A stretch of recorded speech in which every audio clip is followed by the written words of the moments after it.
This is the Project Management Podcast. We bring project management topics to beginners and experts. Find us on the web at www.thepmpodcast.com or send your emails to pmpodcast@gmail.com.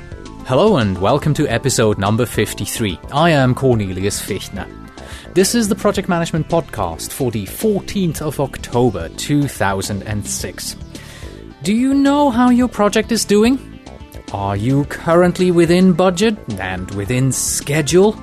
Do you know what your cost performance index is?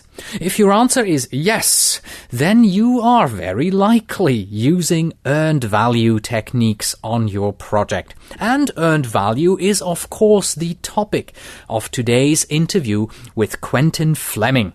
And you might say that Quentin has in fact written the book on earned value. And I was just absolutely amazed about his deep understanding of earned value and the benefits that earned value brings to project management. Of course, earned value also has its critics, but that's not the topic for today. Today, we delve into earned value with one of the top names in the field. Today's episode is sponsored by BOT International, the provider of processes on demand. PMO processes, policies and dashboards can be quite a bother to set up, institutionalize and maintain.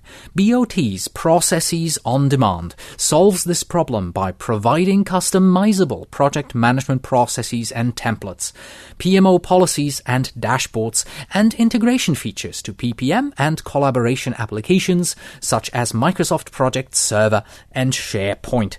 To learn more, please visit www.botinternational.com. Yeah, and as always with the sponsors, if you want to visit them, please click on their banner that is displayed proudly on the pmpodcast.com.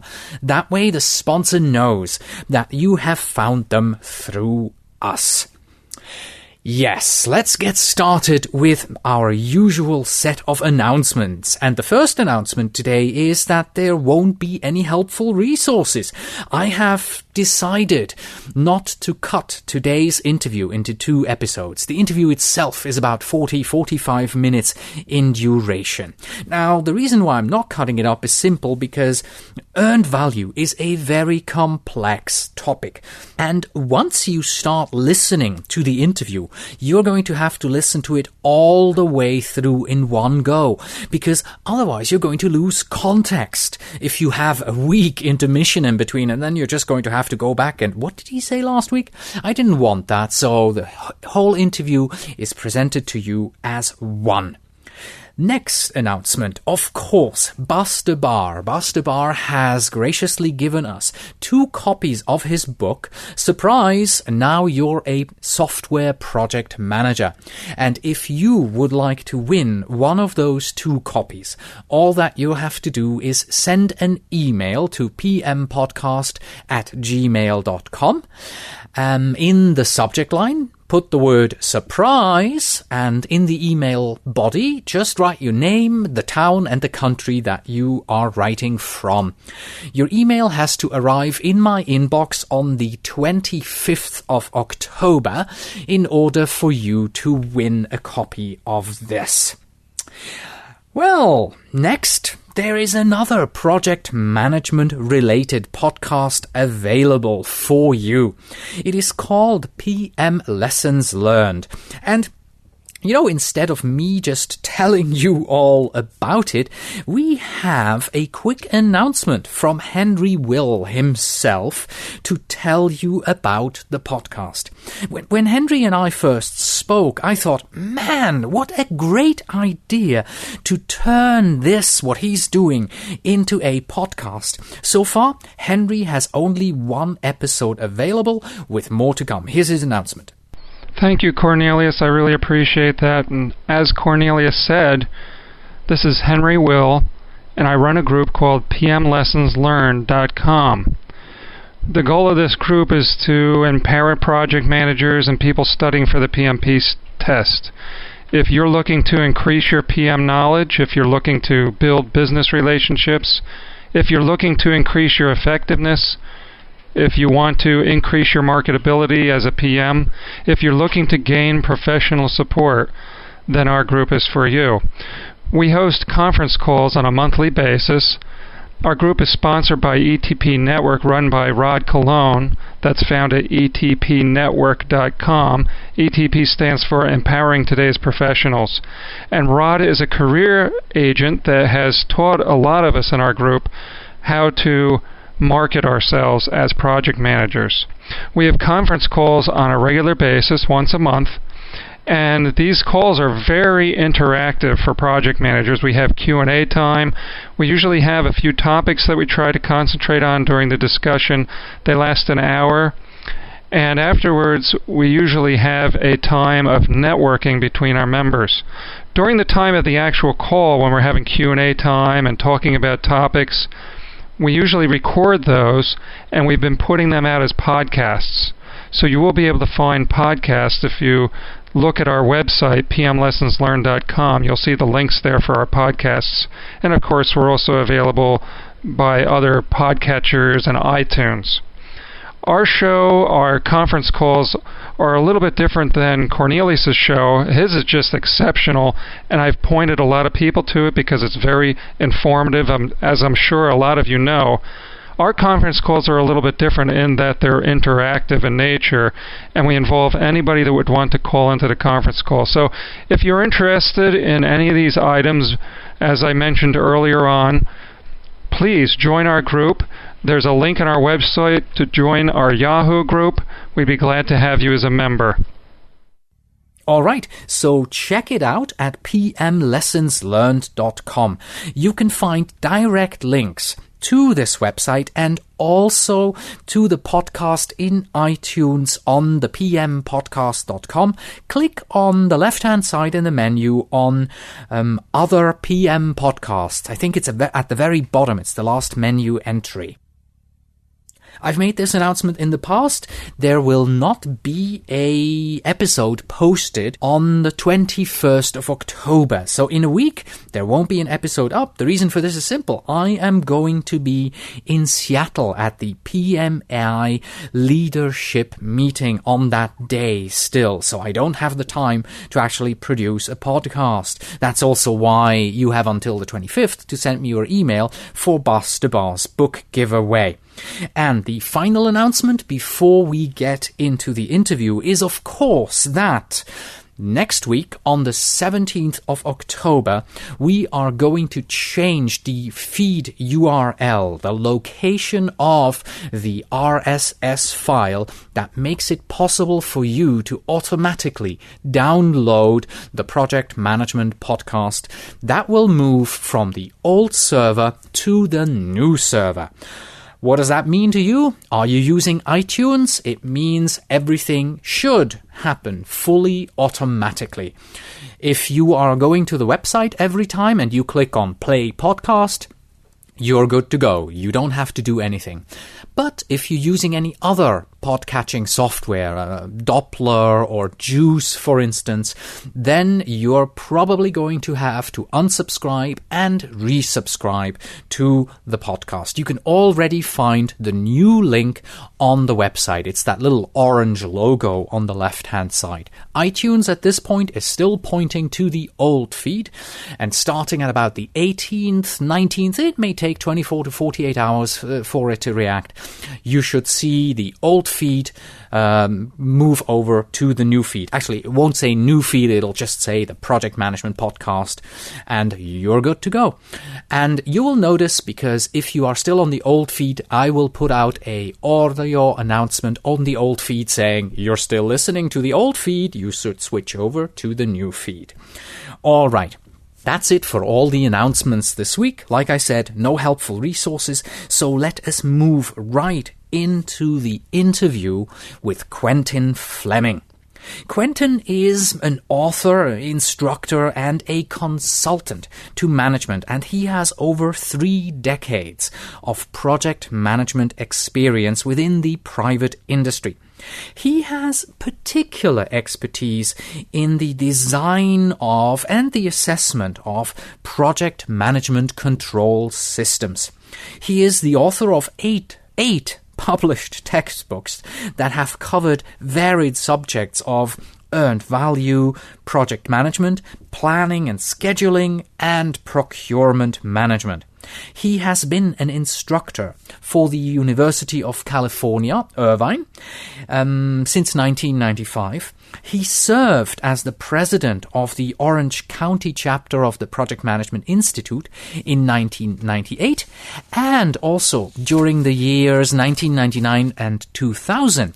He was on the 8-person core team which updated the PMBOK Guide 2000 for the Project Management Institute.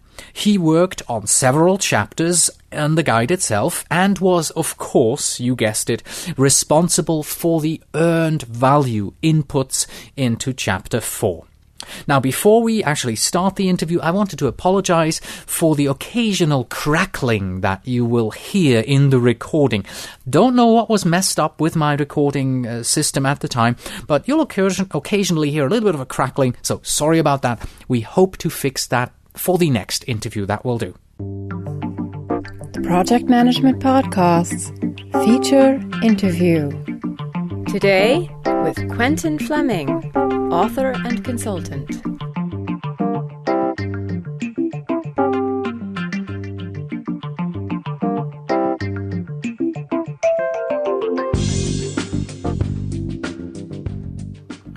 Hello, Quentin, and welcome to the program. Thank you very much for being here. My pleasure. Today, we want to discuss simple earned value, and I learned about this by reading an article that you had written together with Joel Kopelman, and the article was titled "Start with Simple Earned Value on All Your Projects." Before we get into that, though, why don't you give us an overview over earned value, what it is, what its benefits are, and why we have it? Okay, let me start with a definition that we put in PMBOK 2, issue 2, which was issued in year 2000. And it was repeated in the 2004 version, almost verbatim. Earned value is a project management methodology to do 2 things: to integrate the project baseline and to accurately measure performance against that baseline. By an integrated baseline, we're talking about integrating scope with the required resources to accomplish that scope locked into a time frame with a schedule. We achieve this with use of defining the project with a work breakdown structure. We define the total project, we decompose it, and at the very lowest WBS element, we integrate scope with the required resources locked into a time frame. That's an integrated baseline. That's the project baseline against we measure our performance. Secondly, we accurately measure performance against that baseline. We focus on what we call, quote, the earned value, unquote. Earned value consists of 2 things. It consists of the authorized work tasks which have been completed, plus the management's budget to accomplish that work. I'd like to make a point here. It does not include actual costs. Whatever we spent is a different issue. Earned value, the thing that we're tracking, and you could call it percentage complete, is the authorized work which we have completed and management's budget for that work. Of course, following this definition, we have to mention your book because you have written almost the book on earned value. It's called Earned Value Management. It's currently in the 3rd edition. Earned Value Project Management. Earned Value Project Management. Sorry. To differentiate from earned value management. Right. And we did that. We intentionally inserted project Management in there to emphasize the point that earned value is for projects.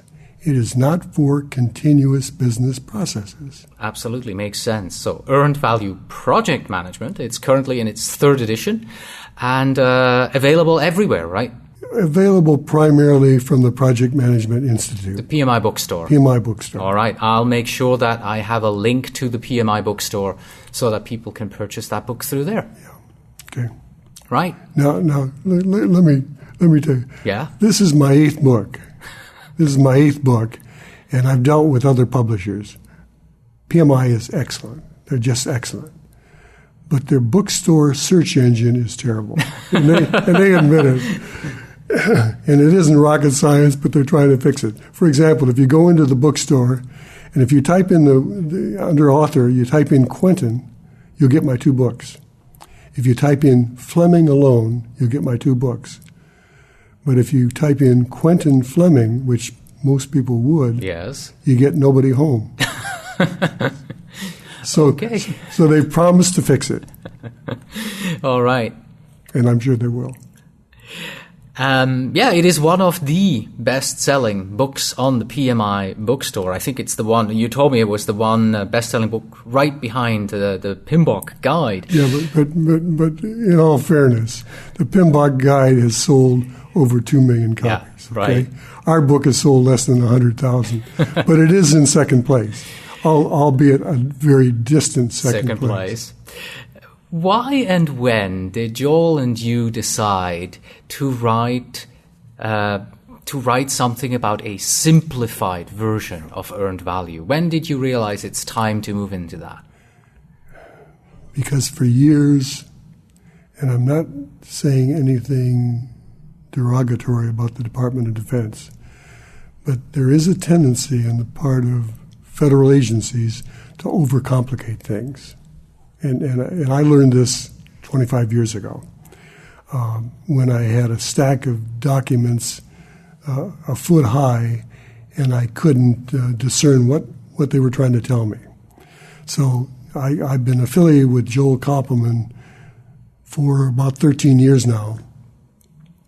And Joel is of the belief, and the first time I met him, he said, earned value is a great concept. We ought to apply it to all projects. Agree.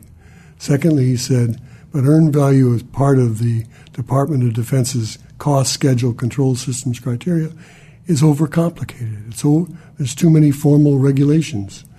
He said, we've got to find a way to simplify this. He brought me on board in 1993 and for the purpose of doing missionary work, to taking earned value, breaking it down into its fundamentals, and employing it on all projects. And I think we've been very successful. We started out with a series of articles for PM Network, and after we had written about the 5th or 6th article, it occurred to me that we had the makings of a book. Because, one article would be how to define your project, how to plan and schedule, how to estimate the resources, and so forth. And so it occurred to us that we had the makings of a book. So in 1996, I contacted PMI. They said they'd be very interested, and we signed a contract. And the first issue came out at the PMI conference in Boston in 1996. 4 years later, they asked us to update. 4 years later, they asked us to update it again. Mm-hmm. Now, this is the Earned Value Project Management book, right? Yes. So how did you then move from that to the simple version, the article that I read about? The Earned Value Project Management book takes the more formal government approach, right, and it defines it down into the fundamentals. You have to start by defining your project. Mm-hmm. You have to plan it and schedule it. You have to estimate the resources. Mm-hmm. You have to pick points of management control. How was it received, this somewhat simplified version? Extremely well. Extremely well? Yeah. The fact that we've taken a dull textbook and have updated it twice is an indication that that's doing well. I assume, however, that the government is still using the full-blown earned value with all its, how many is it, 32 criteria? It was 35. When it began, it was 35. Now it's 32. Right. 32 is still a big number. When you can start the process, you can start the process of complying with the government requirement by simply focusing on 10 of the 32 criteria. And in the article that you mentioned, yes, which is in Crosstalk, which is on my website, we define these 10, we call them 10 steps. Right. And we make reference to a specific earned value management system, or ANSI standard 740. 748. 748. I should know that because I worked on it. I reviewed it before it went in.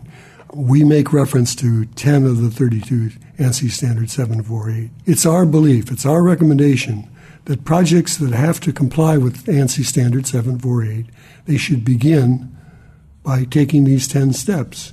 That will get the project manager, their executive management, their customer, all oriented on earned value performance on the projects. In the article, when I read through these first 3 steps, they are, I'm paraphrasing a little bit here. 1, you must define the scope of the project. 2, you must determine who will perform the defined work. And number 3, you must plan and schedule the defined work. Now, to me, this looks like plain project management. That doesn't sound like earned value. It's fundamentals. Right. Why should you deviate? Yes. We should do this on all of our projects. Question, do we? Well, yeah, that would have been my next question. How many folks actually do this? Well, I can't answer for the world, but a lot of projects start out by not defining what they're going to do. Mm-hmm. I'm as guilty as anyone else. Sure. They start out. And then they don't take the second step of figuring out who's going to do the work, including do we have the resources available within our company, or are we going to have to outsource some of this work? And then planning and scheduling the work. Pretty fundamental stuff. Why do you think that is, that most of us fail in step 1, which says you must define the scope of the project? Defining the scope of the project is criterion number 1. It always has been. When the Air Force came up with the criteria, initially it was called CSPEC in 1965. Criterion number 1 said, thou must define the work to be done. A lot of projects, and I don't want to mention any names, but we know who they are convinced that their activities are unique. We are so different from the rest of the world that we don't have to define it, or we can't define it. And they've got themselves convinced. And management lets them get away with it. And that's unfortunate. Tighter management control, maybe? Well, I don't know if it's tighter management control. It's insisting on the basics. Define the work before you start. Determine who's going to perform it. Plan and schedule it. Estimate the resources. Authorize budgets. Define the metrics to measure performance. That's fundamental stuff. Right. We ought to be doing it on all of our projects. Okay. So the first 3 you've already looked at. Let's look at the other ones that you have here. You've already mentioned a couple of them. Number 4, you must estimate the required resources and formally authorize budgets. Now, I've often noticed on my own projects, I don't even get a budget. I'm just being given something and said, here, do this. Yes, I see you cringe. I find it incredible, but true. A lot of projects float down the stream and they don't have a designated project manager. People ask, who's the project manager? And somebody will say, well, I guess I am. That's unfortunate. Every project ought to have a project manager that you can promote when things go well. Yes, or let go, or blame if things don't go well. Hold accountable. And so when I talk about, and I broke it at number 4, estimate the resources and formally authorize the budgets. There's a difference between an estimate, which is often what people would like to have, and a budget, which is the formal authorization of what management can afford. And oftentimes they're different. We should be working not to our estimate, but to the formal authorized budget. Well, if like in my case, you don't have a budget, it's difficult. Well, then you work to anything you want. Yeah, exactly. If you don't define what you're going to do, and you're not given a budget, you're not given a schedule, you don't know who the project manager is, what do you call that? Some might suggest it's chaos. Yeah, it is. Let's look at the next one, number 5. Number 5 is define the metrics to measure performance. How are you going to measure performance? And we rely typically on the scheduling system to measure performance. Are we going to measure completion of milestones?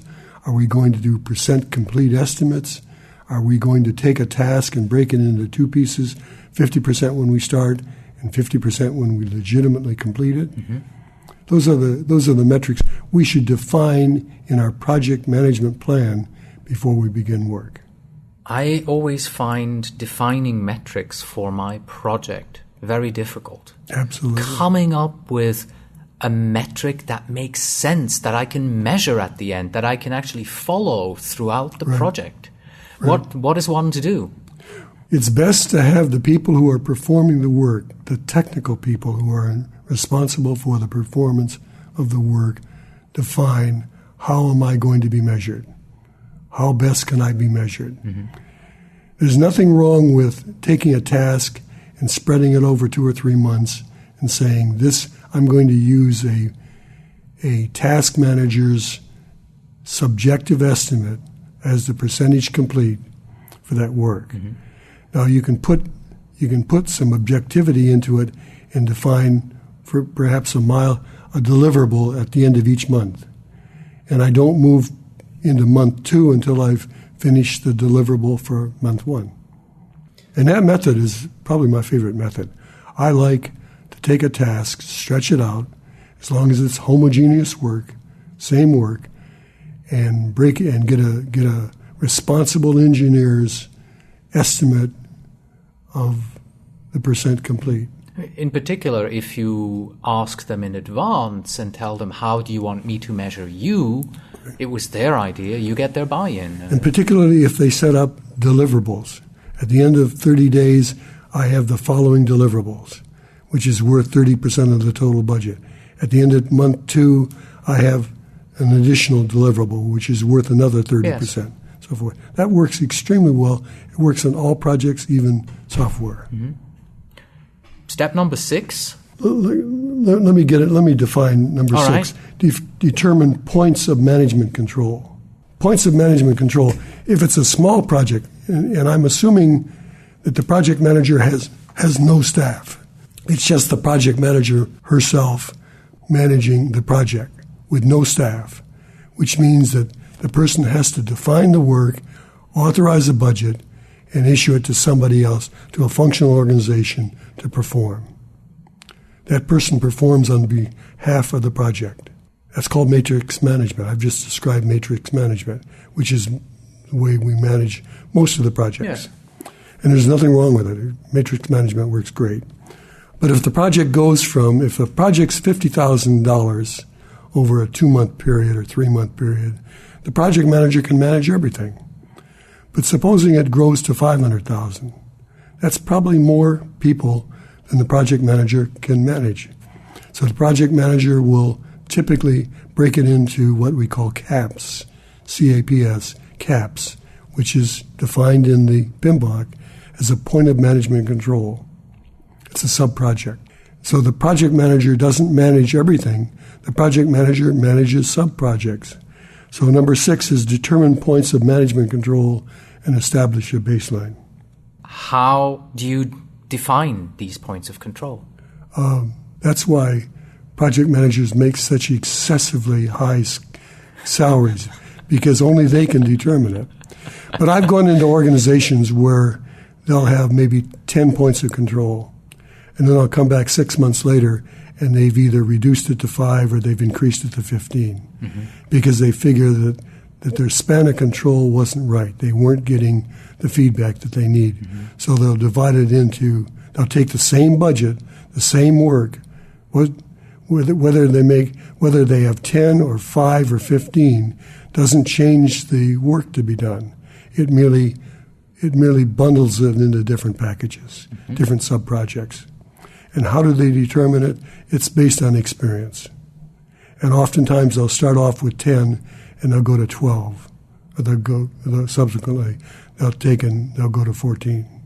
Let me step outside of earned value here quickly, and let's talk about company culture, corporate culture. Because when we're talking about these control points, we're talking about measuring our employees.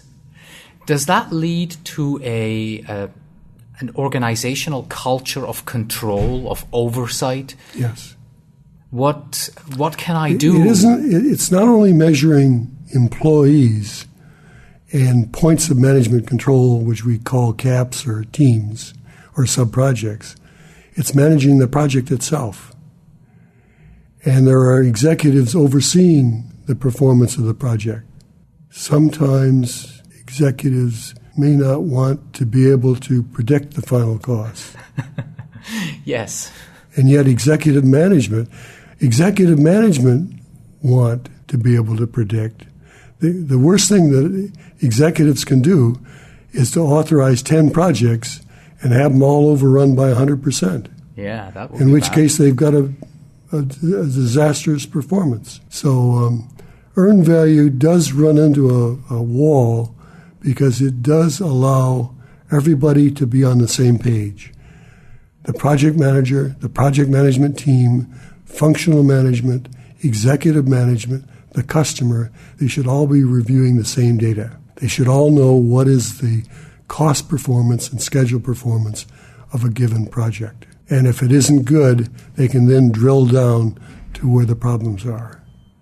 So what kind of processes do I need to put in place as an organization to measure, to control, and also to make adjustments? You need a process defined in a procedure.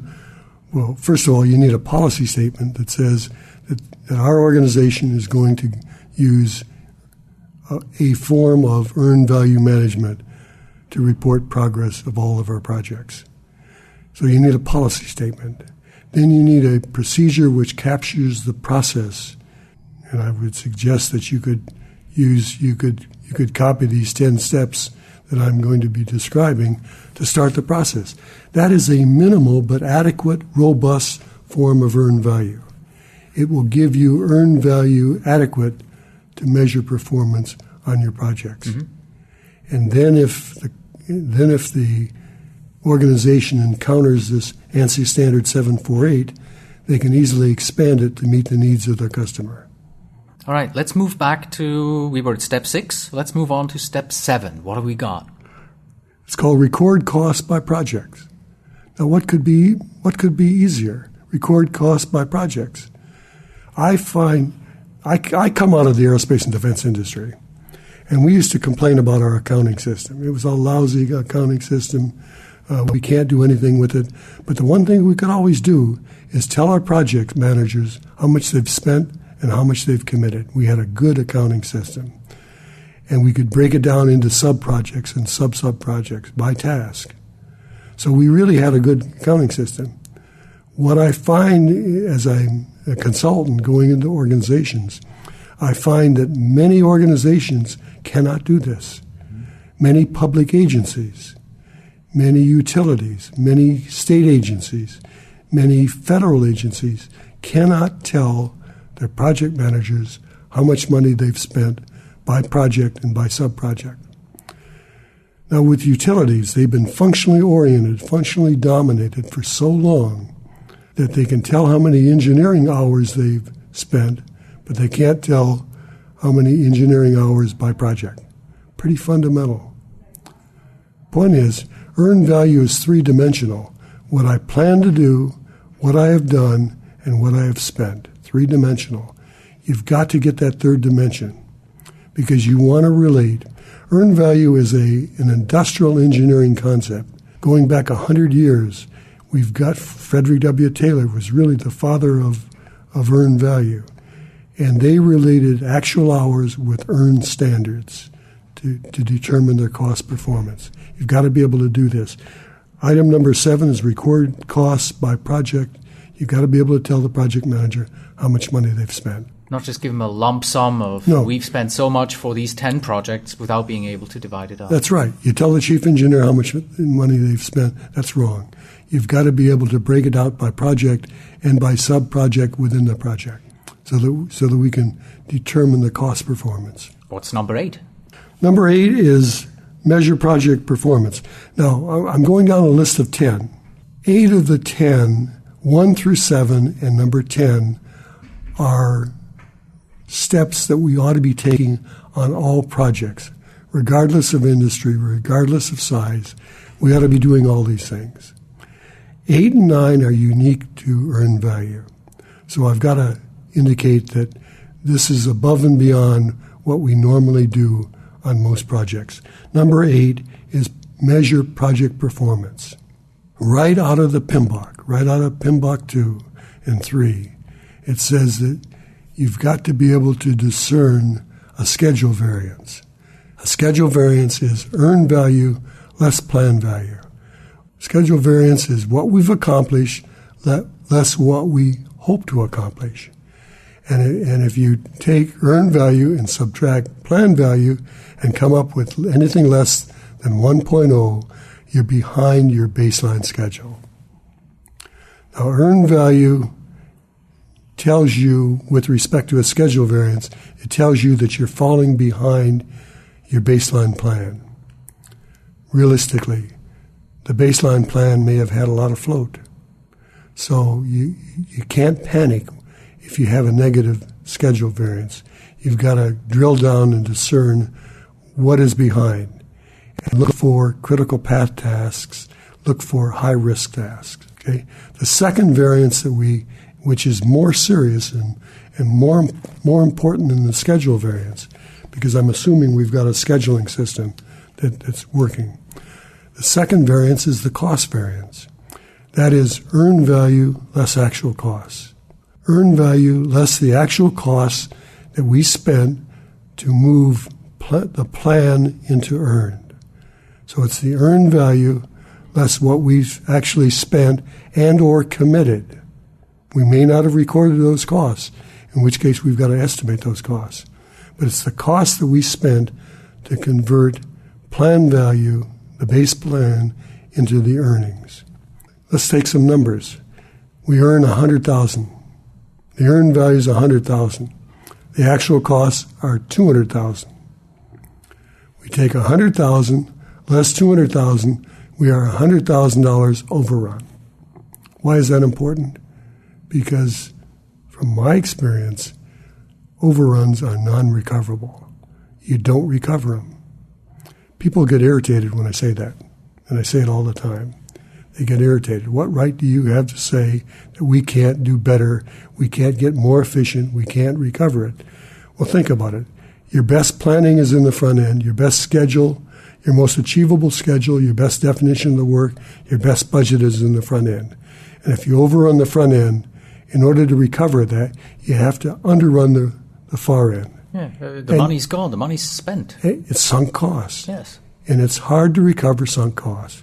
And why that's so important, if we take earned value of $100,000 and divide it, not subtract it, but divide it by actual cost of $200,000, we come up with a cost efficiency rate of 0.5. We can use that 0.5 to extrapolate the end. And that brings me to number 9. Mm-hmm. You forecast the estimates at completion. You use the earned value data, either the cost variance by itself, the overrun by itself, the cost efficiency by itself, or the cost efficiency in conjunction with the schedule efficiency. There's a number of different formulas. There's probably 17 different formulas. In my book, we recommend 3 to make it easy. We believe in a simplified form. We've cited 3 formulas, primarily focusing on the cost efficiency. If you've taken the front end and you've performed in the front end and you've achieved a cost efficiency of 0.5, in all likelihood, you're going to overrun that project by 100%. The Department of Defense has done an excellent job of empirically analyzing hundreds of projects, and their conclusions are that you can't recover the overrun in the front end, and that you're most likely to achieve your cost efficiency on the rest of the project. How accurate is that? If you're 20% through the project, 20% earned, and you've achieved a cost efficiency, you can use that cost efficiency to extrapolate the end, and you will be accurate within plus or minus 10%. That's reason alone to use earned value. If you're interested, if you're truly interested in finding out what the total project's going to cost. What about doing the same for the schedule?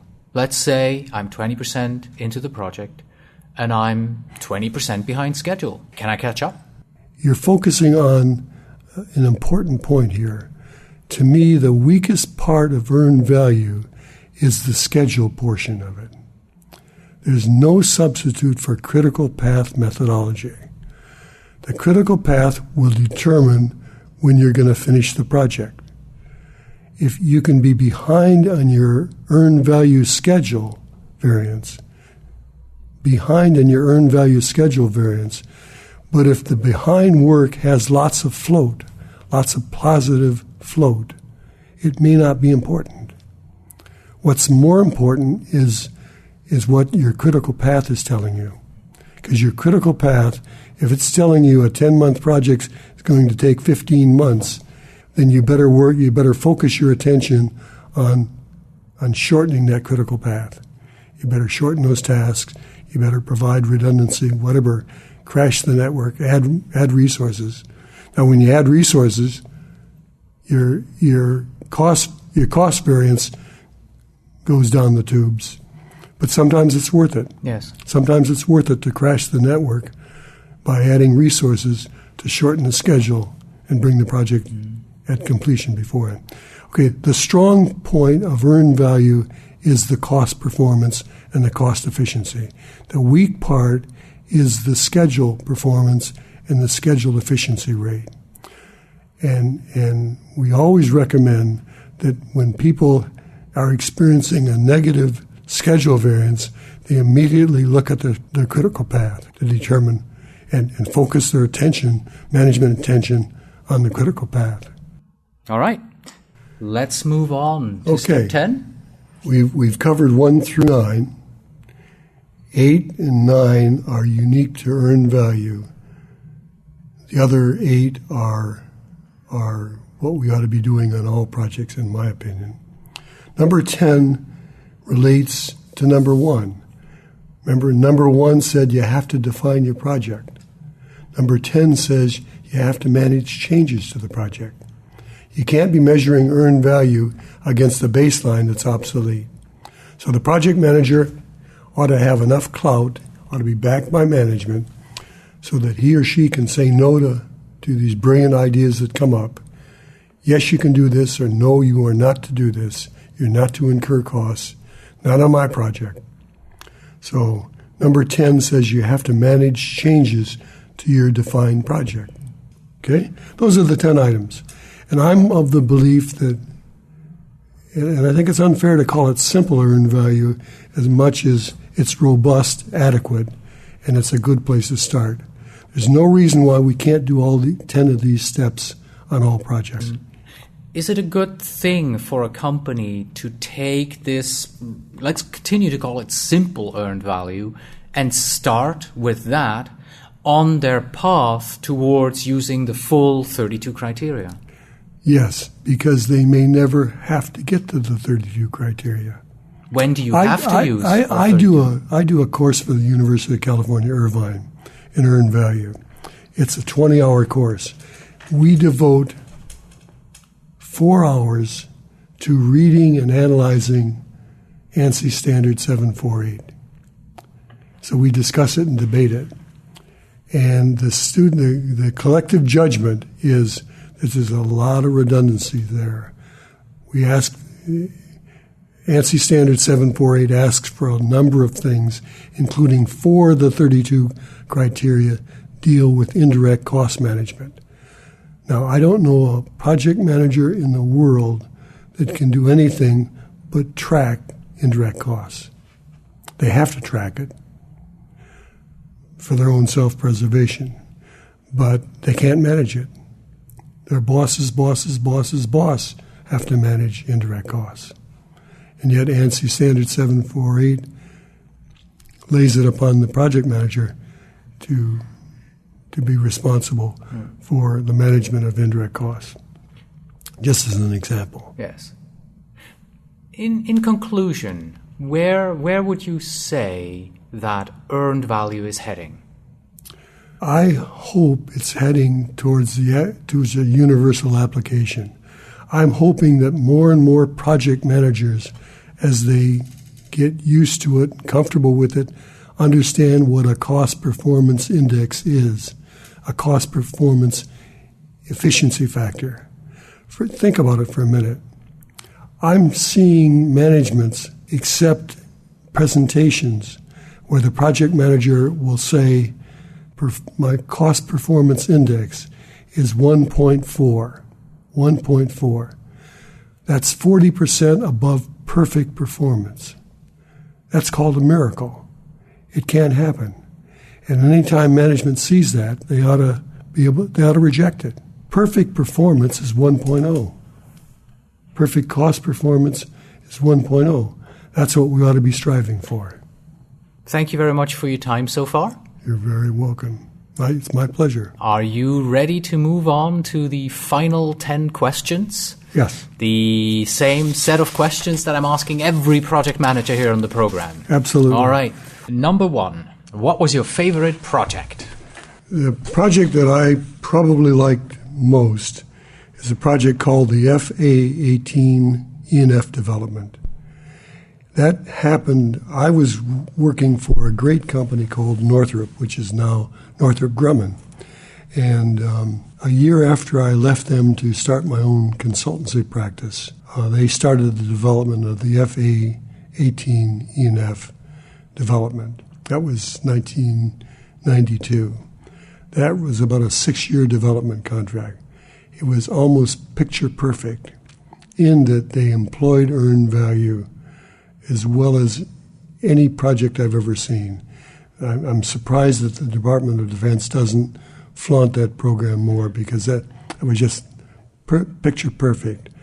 They took the total project, they broke it into what they call integrated project teams, and each team leader managed his or her project sub-team, was totally responsible, including the earned value portion of it.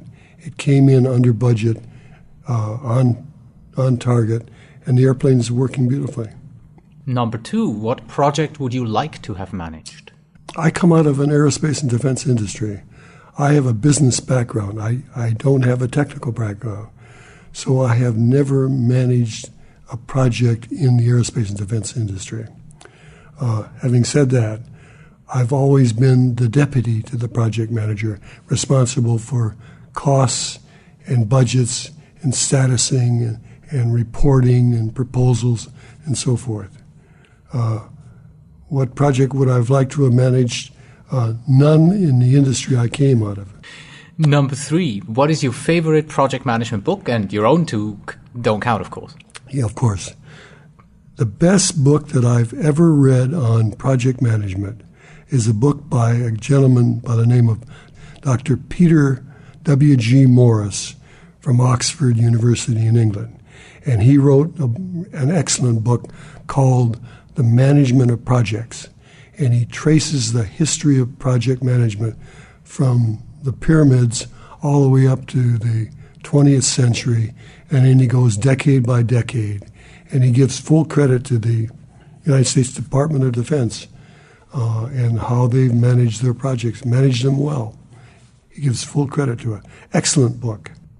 Number 4, what is the topic of the next seminar that you're planning to attend? The Project Management Institute meeting in Orange County. You're the chair-elect.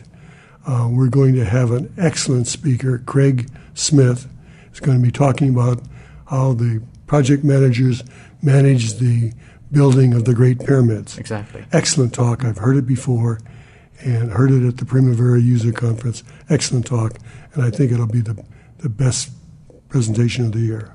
Number 5. What is the best way to make a project fail? To start it off by not defining the project. No planning. Yep. Number 6. How do you like to celebrate a successful project? By getting a letter from your customer saying you did a great job. Customer satisfaction is first. Number 7. In your projects, where do you focus most of your attention in order to be successful? And the initial definition and planning. I think before you start the project, most of your effort ought to be in the definition of what we're going to do, who's going to do it, and come up with a project management plan. Number 8. If you weren't a project manager, what would you like to be? I can't conceive that. I love project management. Number 9. What is the one thing that a project manager cannot live without? A schedule.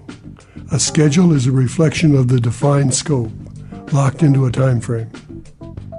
Single most important tool that a project manager can utilize is a schedule. And finally, number 10. It's the oldest question in project management. What is more important in a project manager? Is it project management expertise or is it industry expertise? I've discussed and debated this. I think it's project management expertise, which can relate. A project is a project, and techniques to manage it are transferable from projects from one industry to the next. I'd rather have somebody who has expertise in project management than industry expertise. Thank you very much. I really appreciate your time here. And thank you so much for coming to us and talking to us about earned value and simple earned value. Okay, thank you. And that was our interview with Quentin Fleming on simple earned value project management. Let me remind you, like every week, that you can find a link to purchase the books that Quentin and all our other interview guests have recommended in the helpful resources section of today's episodes. Or you can just simply click on books in the left-hand menu at the PM podcast today. Tune in again, not in 1 week, but in 2 weeks, when Richard Larson and Elizabeth Larson from Watermark Learning are back to discuss requirements gathering. That's it for today. Thank you very much for listening. As always, you can find us on the web at thepmpodcast.com or send your emails to pmpodcast@gmail.com. And when you write, please tell me where in the world you are writing from. And when you stop by at thepmpodcast.com, don't forget to click on the link labeled PM Templates to increase your productivity. These are best practice templates that will benefit your project greatly. And finally, we have this. The sooner you get behind schedule, the more time you have to make it up. Until next time.